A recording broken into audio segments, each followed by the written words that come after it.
Kawan-kawan mualaf, tolong dengar sekejap. Bulan Rejab dah masuk. Ini bermakna Ramadan semakin menghampiri kita.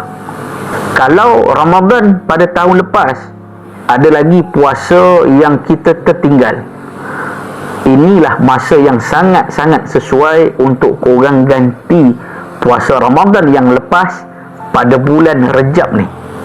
Walaupun bulan Rejab ini digalakkan untuk kita berpuasa sunat, saya risau kalau korang sibuk dengan puasa sunat, jangan sampai bertemu dengan Ramadan nanti masih ada lagi puasa Ramadan yang lepas yang belum korang ganti.